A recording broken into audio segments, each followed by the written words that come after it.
కొబ్బరి మార్కెట్ పై యుద్ధం ఎఫెక్ట్ పడింది. తమిళనాడు, ఏపీ నుంచి గల్ఫ్ దేశాలకు కొబ్బరి ఎగుమతి అవుతోంది. యుద్ధంతో ముంబై, చెన్నై, తూత్తుకుడి పోర్టుల్లోనే కొబ్బరికాయల కంటైనర్లు నిలిచిపోయాయి. దీంతో తీవ్రంగా నష్టపోతున్నామని, ప్రభుత్వమే ఆదుకోవాలని రైతులు వాపోతున్నారు. ఇదే అంశానికి సంబంధించి పూర్తి డీటెయిల్స్ మా కరెస్పాండెంట్ శ్రీరామూర్తి అందిస్తారు.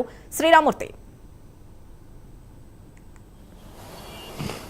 సింధు, ఏదైతే పశ్చిమాసియాలో యుద్ధం కొనసాగుతోందో దీని ప్రభావంతో మన దేశంలో ప్రధానంగా కొబ్బరి పంట పండిస్తున్న ఏపీలోని కోనసీమ ప్రాంతం, అలాగే తమిళనాడు, కేరళ, కర్ణాటక ప్రాంతాల్లో కూడా ఈ ప్రభావం పడింది. కొబ్బరి రైతుల మీద ఇది ఒక పిడుగు పడినట్టుగా తయారైంది. ఎందుకంటే ఈ రంజాన్ వేళల్లో గల్ఫ్ దేశాలకి కొబ్బరికాయలు ఎగుమతి జరుగుతూ ఉంటుంది.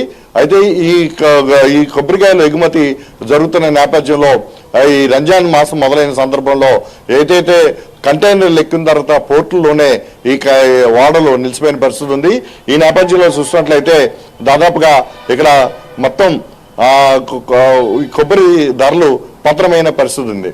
ఎందుకంటే యుద్ధం ఎప్పుడు ముగుస్తుందో తెలీదు, ఇంకా ఎంతకాలం ఈ పరిస్థితి ఉంటుందో తెలీదు. ఈ నేపథ్యంలో ఏం చేయాలనేది అయోమయంలో కొబ్బరి రైతులు, కొబ్బరి మార్కెట్ వ్యాపారులు కూడా అయోమయంలో పడిన పరిస్థితి ఉంది.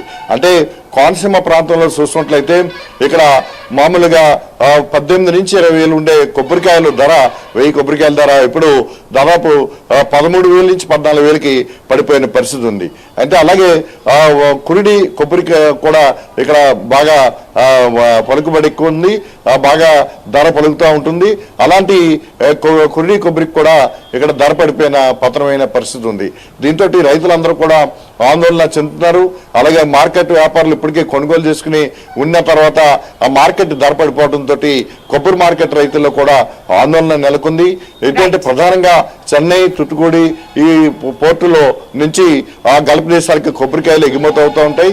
మొత్తం కంటైనర్లు కూడా ఈ పోర్టులోనే నిలిచిపోవడంతో ఎగుమతులు ఎక్కడికైతే ఆగిపోవడంతో ఈ కొబ్బరికాయల ధరలు పడిపోయిన పరిస్థితి ఇప్పుడు కనిపిస్తుంది. దీంతో రైతులు చాలా ఆందోళన చెందుతున్నారు.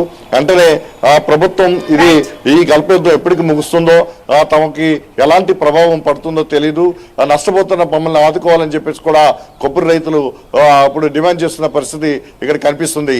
Sindhu. Right, thank you Sriramurthy.